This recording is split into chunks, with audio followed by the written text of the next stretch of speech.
এই পৃথিবীতে আমার জীবনে একজন মিথ্যাবাদী নারী ছিল, যাকে আমি নিজের জীবন থেকেও বেশি ভালোবাসতাম।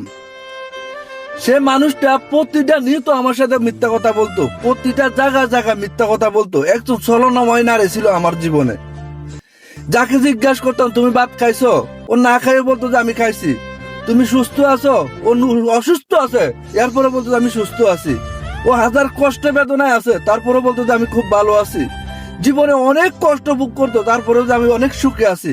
ওই মানুষটার কখনো চাহিদা ছিল না, কখনো টাকার লোভ ছিল না, কখনো আমার এই জিনিসটা লাগবে ওই জিনিসটা কখনো ছিল না। ও নিজে না খায় শুধু আমার জন্য রেখে দিত। জিজ্ঞাসা করতাম তুমি খাইছো, হ্যাঁ আমি খাইছি। নিজে না খায় আমাদের জন্য বসে থাকতো।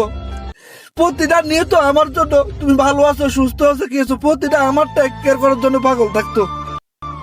সেই মানুষটা ছিল আমার মা। আমার জীবনে জীবনে অনেক ভালোবাসতো মানুষটা। এতটা মিথ্যাবাদী ছিল, সে জীবনের থেকে চলে যাইতে আছে আমার সাথে, আমার সামনে থেকে 5 মিনিট আগে আমার সাথে কথা বলছে। তখন মানুষটা আমাকে বলে জানে যে আমি তোমার জীবন থেকে সারা জীবনের জন্য চলে যাচ্ছি।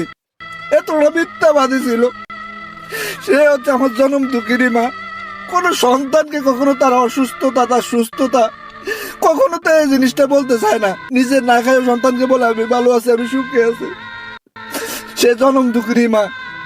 ভাই তোমাদের কাছে হাত জোর করি, কখনো কোনো মাকে কষ্ট দিবে না। যে মা তোমাকে তিল তিল করে মানুষ করছে, যে মা জীবন থেকে চলে গেলে তখন বুঝতে পারবে, আমি এখন বুঝতে পারতেছি। তোমরা কখনো মাকে কষ্ট দিবে না।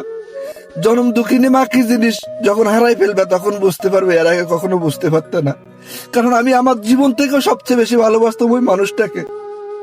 ওই মানুষটা আমার জীবন থেকে চলে গেছে, তাই আমি বলতাম তাকে মিথ্যাবাদী। কখনো আমার সাথে সত্য কথা বলতো না।